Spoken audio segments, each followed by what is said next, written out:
বাংলাদেশকে মেরামত করা আকাশ থেকে লাফ দিয়ে রেকর্ড করার চাইতেও অনেক বড়।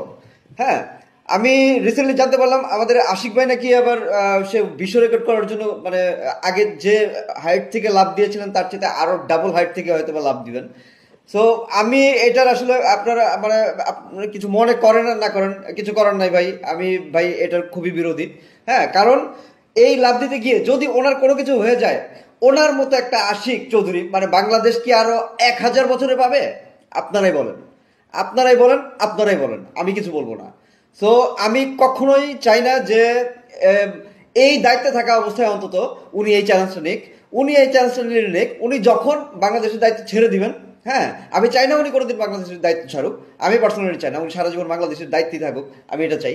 কিন্তু যদি মানে এটা তো মানে যেহেতু গণতন্ত্র, যেহেতু দায়িত্ব ছেড়ে দিতেই হবে টুডে টুমোরো, তো অন্তত পক্ষে যতদিন উনি বাংলাদেশের দায়িত্ব থাকবেন ততদিন যেন উনি এই ধরনের লাভ ঝাপ সহকারে মানে যত ধরনের রিস্কি জব আছে কোনো কিছু যেন উনি না করে, এটা আমার একদমই প্রাণের দাবি।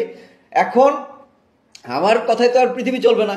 এখন যদি মানে ওনার এই কাজটা করতেই হয়, উনি যদি আহ, মানে আহ, স্বাভাবিক, এখন ওনার এটা একটা প্যাশন, ওনার একটা ভালো লাগার জায়গা। এখন উনি আমার ডিসিশনে তো আর উনি চলবে না।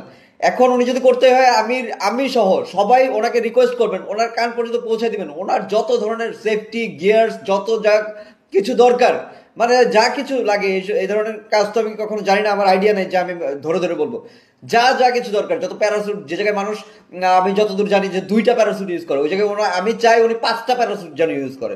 হ্যাঁ, একটা মিস করলে আরেকটা। আমি মানে উনি যেন মানে যত গিয়ার আছে মানে এই ধরনের গিয়ার ইউজ করে ওনার যদি ঝাঁপ দিতেই হয়।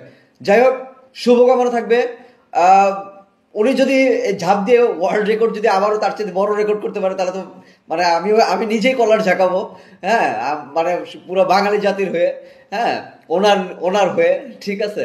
তো সেটা আমি আমি যেমন অ্যাপ্রিসিয়েট করি, কিন্তু একটা মানে আড়াল থেকে একটা ভয় রয়েই যায় যে কতটা কাঠখড় পোহানোর পর, কতটা চড়াই উতরায় পাড়ি দেওয়ার পর, কতটা যুদ্ধের পর, মানে কত ত্যাগের পর ওনার মতো একজন লোক আসছে।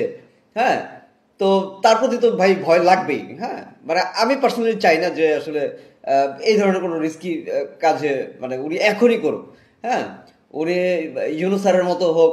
হ্যাঁ, কিংবা দেশের দায়িত্ব ছাড়ুক। হ্যাঁ, অন্তত আর কি, অন্তত দেশের দায়িত্ব ছাড়ুক, আরো ভালো ভালো কাজ করুক, শেষ বয়সের দিকে উনি এই ধরনের কাজগুলো করুক। এটা আমার প্ল্যান, আমি হলে যেটা করবো আর কি। ঠিক আছে, আমি হলে কখনোই এই ইয়াং বয়সে আসলে এই ধরনের রিস্কি কাজগুলো করবো না, এগুলো জমিয়ে রাখবো শেষ বয়সে করার জন্য।